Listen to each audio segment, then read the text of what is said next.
The aim is to make America safer or more prosperous. In what sense does this confrontation with Russia, now ongoing, make our country safer or more prosperous? With respect to our elections, it makes us safer in our democratic processes to make sure that their integrity is preserved. We know from testimony from when there's no evidence that they affected the outcome at all. Not a voting machine was hacked. There's not a single person to come forward to say, you know, I changed my vote because I was watching RT last night. So there's no evidence that Al-Qaeda or ISIS have successfully breached any of our chemical plants, but we know they look at it and try. Does that mean we shouldn't try to stop them? But Al-Qaeda and ISIS have cumulatively killed thousands of Americans. Absolutely. I don't think the Russians have done so. So again, how does it make us safer to have the Prime Minister of Russia say we're, quote, on the brink of war? That seems like a very dangerous. I feel less safe than I did a month ago, thanks to cheerleading by the left, pushing this administration toward conflict. I doubt that this administration is listening to the left, quite frankly, and I don't believe we're on the brink of war despite bellicose statements to the contrary by Russia.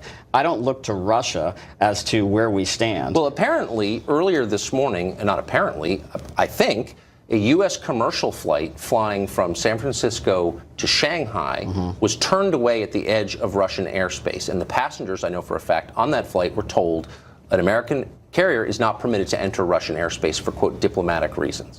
If that turns out to be true, that's a suggestion that tensions are getting to a level that is dangerous. And I would think, as a liberal and a Democrat, you would say, whoa, wait a second, this is scary. And instead, you and many others are cheerleading this.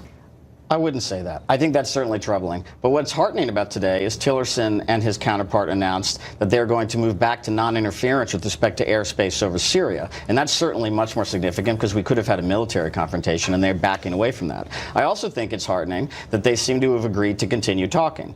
There may be bellicose statements from the Russians, but we seem to at least be trying to resolve the situation as best we can. So China mistreats its own citizens. Dissent is crushed. Dissidents are killed. It has invaded another country and occupies it, Tibet.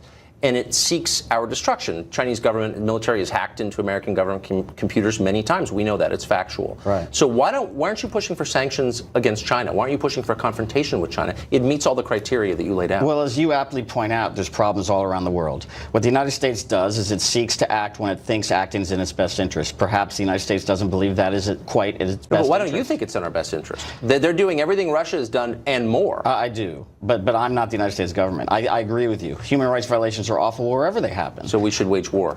Of course not. Great to see you, Al. Good to be here. Well, do you remember when Democrats were anti-war? They were the anti-war party. They sang songs about it, wore T-shirts, held concerts, flashed countless peace signs. That was then, though. Democrats are now the reflexive party of war.